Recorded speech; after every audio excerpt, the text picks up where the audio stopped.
Well, I'm damned if I don't, damned if I do. I'm a wacko from Waco. Now you know the truth.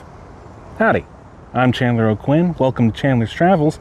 In this episode, we are in Waco, Texas, taking a look at some of the history sites here, especially prehistory, Pleistocene, the Ice Age, mammoths. So we're taking a look at the Mammoth National History Monument, and then we're taking a look at the Mayborn Museum on Baylor campus.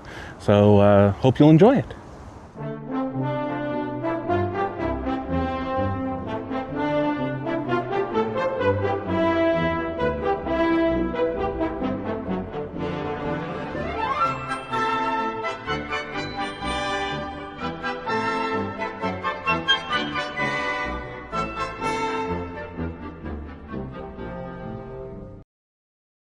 Howdy. So I am here at the Waco Mammoth National Monument in Waco, Texas, and we are going to take a look at some of the exposed archaeology that is here, and then talk, it was not really my intention when starting the channel for this to be so focused on mammoths, but this will now be my third video about mammoths. I mean, how could you not? Thousands of years ago, there were big, woolly and furry brown elephants walking around in Texas and North America. You got to go see those spots. So we're going to go and take a look at that. I'm with two of my very best friends, Tynan and Nicole, and we're going to go explore, and I'll report back to you with all the things that we found.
Well, we have had quite the adventure so far.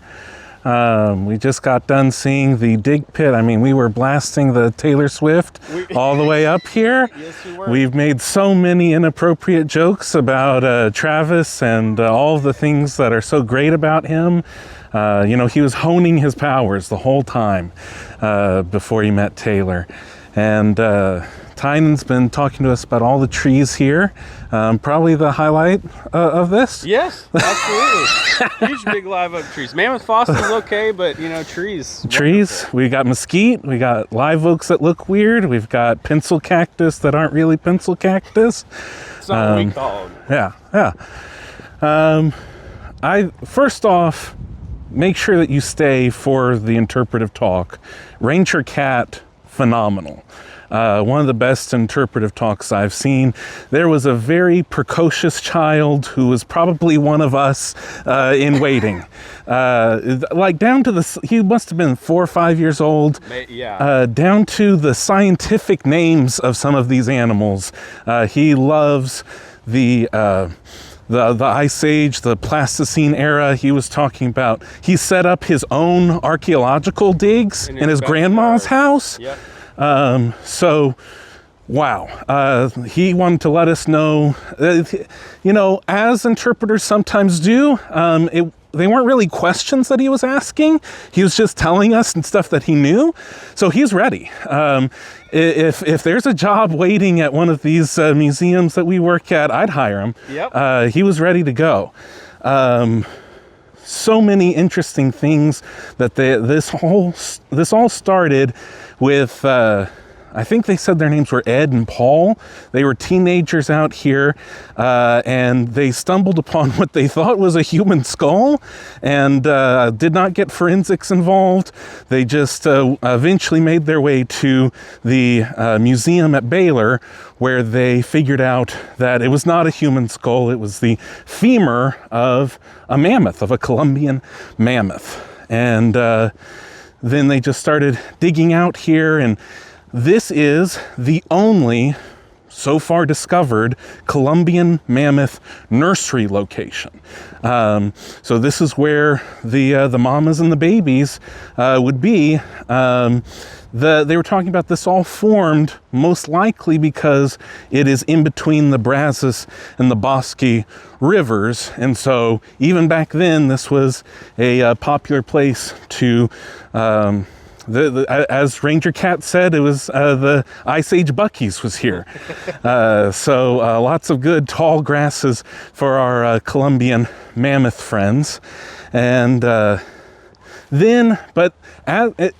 Texas is, as it always has been, it would get to temperatures up to 90 degrees, which is a good December day here in Texas. Okay. Are we going left or right? Right? I think we're going. Here we go. This says Eagle Trail Welcome Center to the right. I don't know what's to the left. I think that's just. I don't think that's the actual trail. Okay. Yeah, I think we're going. Okay. We're going that way. That's the what? Yeah. Yeah. We're just mugging for the camera.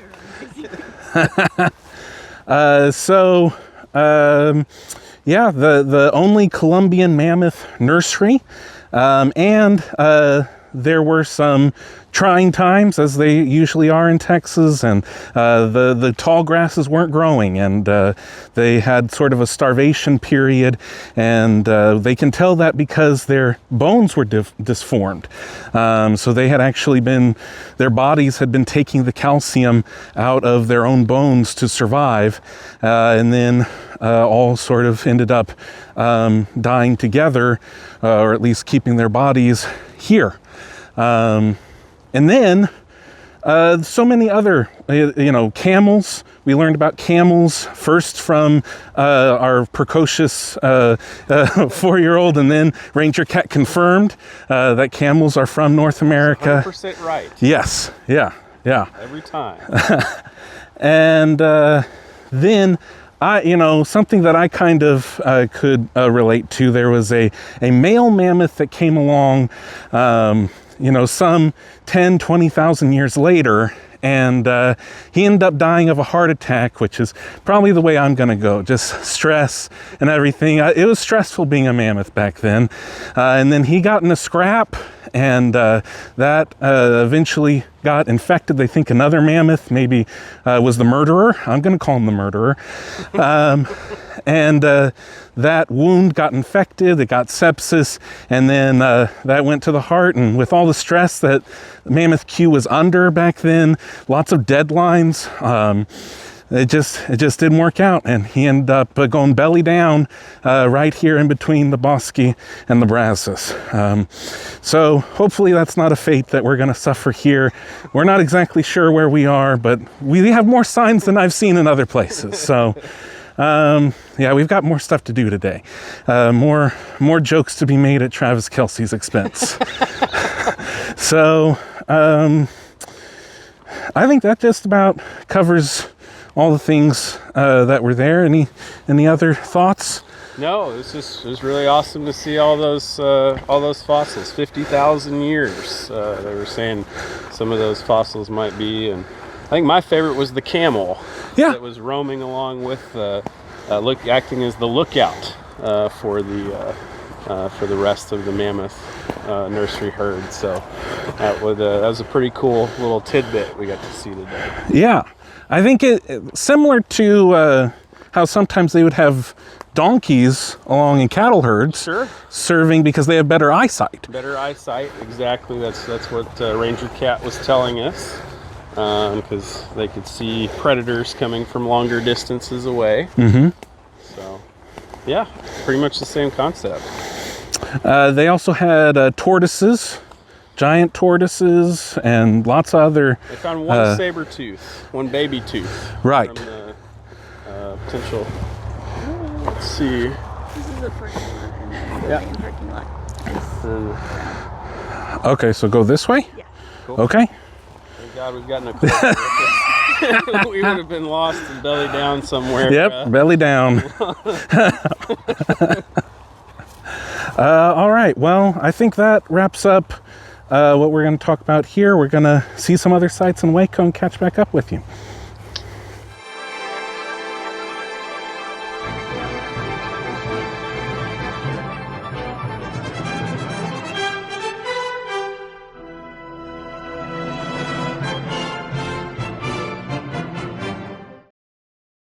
After a quick Rudy's stop, we headed to the Mayborn Museum on the Baylor University campus. The Mayborn holds all of the artifacts collected from the Mammoth site extracted before 1990.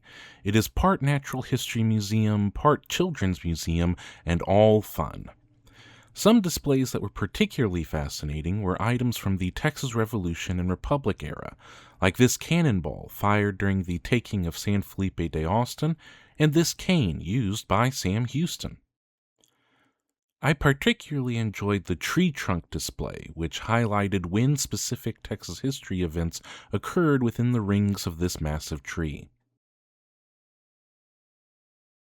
They have several other galleries dedicated to the natural history of the region, including a recreation of the Mammoth Dig Pit and our Belly Down friend, along with a digital reenactment of how the mammoths may have met their fate.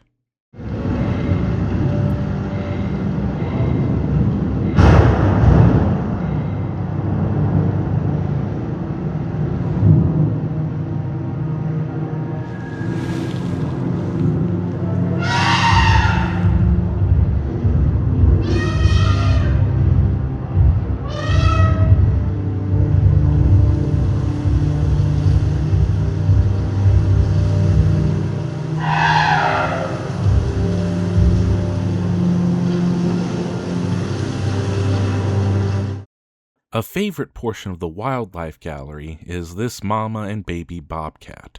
I could just see the conversation between these two kitties. Biddy, what are you doing over there? You were supposed to stay close. Mom, I know what I'm doing. Leave me alone. You are on your own now. I am not going all the way over there to get you. I swear if you make me late to this hunt... Shh, I can make it. I know what I'm doing, Mom. But they didn't make it, and that's why they are both taxidermied in this museum. Now, please enjoy some further highlights from the Mayborn set to some public domain music.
Well, we've been walking and exploring some of the historic structures that they have behind the Mayborn.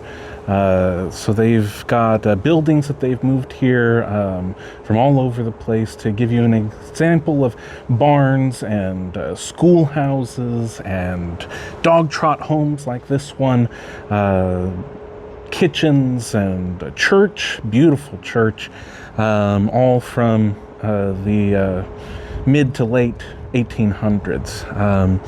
Inside the Mayborn itself, it is a huge museum. There's natural history, there's children's exhibits, there's so many different kinds of aspects of natural history to explore there.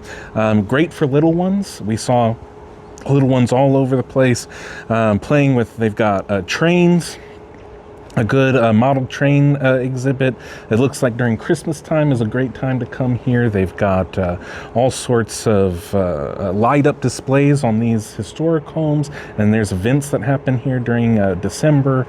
And then inside, it looks like they had a sort of a model train Christmas village that they were just taking down. So highly recommend coming here in December to see all that. And then a lot of the things that were discovered at the Mammoth site, everything before 1990 was taken here. It's not all on display, but it is being preserved here at the Mayborn Museum. But they've got great little displays to show you the natural ecology of Texas, and especially this area of Texas, the central Texas, Waco, Bosque River, Brazos River, explaining to you why this area is so important in natural history and modern history. So lots of really great stuff. We didn't even get to see all of it, although very interested in the children's exhibits. It looks a little out of place to have three 30-year-olds push little kids out of the way so that we can play with the honeybee interactive exhibit. So we only did that a little bit.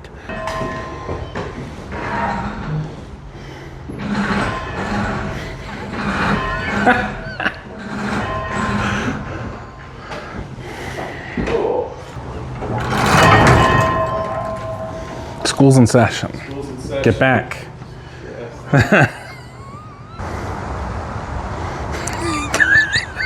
Through the elf's head.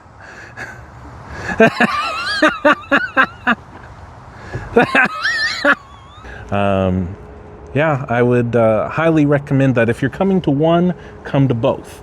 If you're going to see the Mammoth National Monument, make sure you make time to come here. If you're coming here, make sure you got time to go over there. And bring little ones to both. As we saw at the National Monument, we had that little precocious little kid who loved every minute of it and is sure to be a future park ranger or a paleontologist someday. While we were having lunch, Nicole pointed out that those mammoths, they starved. That's how, at least the nursery, the Columbian Mammoth Nursery, all those mamas and babies, they ended up starving because Texas got too dry and all the grass dried up.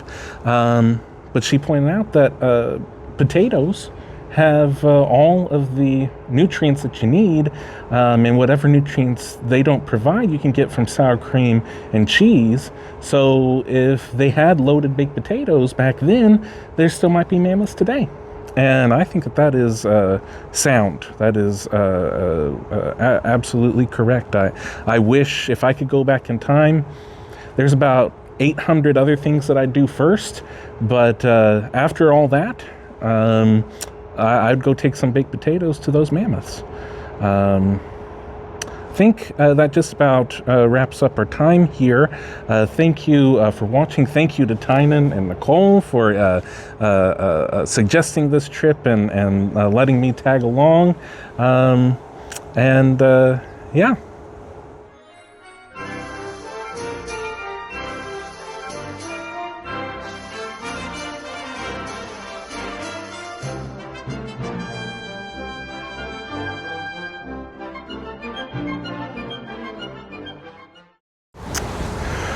Well, that just about wraps up this episode of Chandler's Travels. Thank you so much for watching. Please like, share, subscribe, tell your friends. All of that helps us in growing the channel so I can take even more of you along with me on my journeys.